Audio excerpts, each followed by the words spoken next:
ओम श्री गणेशाय नमः। जय माता दी।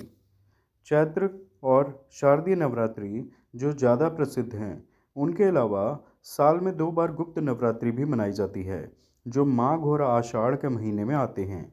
गुप्त नवरात्रि ज़्यादा प्रसिद्ध नहीं है, इसलिए इसके बारे में कम ही लोग जानते हैं। माघ गुप्त नवरात्रि की शुरुआत 19 जनवरी से होगी। इसका समापन 28 जनवरी को होगा। यह नवरात्रि माघ महीने के शुक्ल पक्ष की प्रतिपदा तिथि से दशमी तक चलती है। इसी दिन व्रत का पारण किया जाएगा। माँ दुर्गा के उपासक 9 दिन तक गुप्त तरीके से शक्ति साधना करते हैं। गुप्त नवरात्रि के दौरान माँ दुर्गा के 9 रूपों के साथ ही उनकी 10 महाविद्याओं की पूजा भी होती है। गुप्त नवरात्रि को खास तौर पर विशेष मनोकामना पूर्ति और सिद्धियां पाने के लिए मनाया जाता है। गृहस्थ जीवन वालों को इस नवरात्रि में देवी की सात्विक पूजा ही करनी चाहिए। तामसिक पूजा केवल तांत्रिक और अघोरी करते हैं। मान्यता है कि गुप्त नवरात्रों के साधना काल में मां शक्ति का जप, तप, अनुष्ठान, ध्यान आदि गुप्त तरीके से करने पर जीवन में आ रही सभी बाधाएं खत्म होने लगती हैं। गुप्त नवरात्रि के दौरान जहां तक संभव हो मां दुर्गा की पूजा बिना किसी को बताए बंद कमरे में करें, ताकि पूजा करते समय कोई आपको न देखे। खुले स्थान पर पूजा करने से इसका बेहतर फल नहीं मिलता है। गुप्त नवरात्रि में विधि पूर्वक पूजा करने से कई प्रकार के कष्ट दूर होते हैं। खासकर दुर्गा सप्तशती का पाठ करना शुभ फल प्रदान करने वाला माना गया है।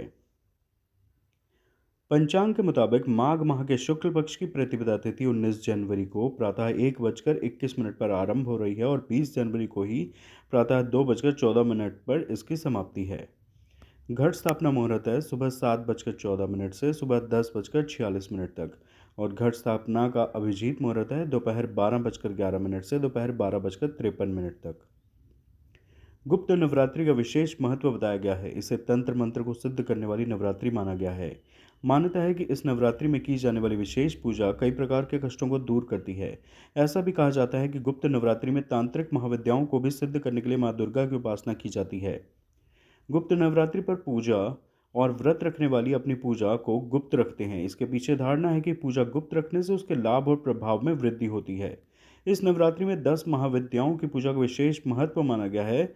इसमें माँ कालिके, तारा देवी, त्रिपुर सुंदरी, भुवनेश्वरी, माता छिन्नमस्ता, त्रिपुर भैरवी, माँ धूमावती, माँ बगलामुखी, माँ तंगी माता और कमला देवी माता की पूजा का विधान है।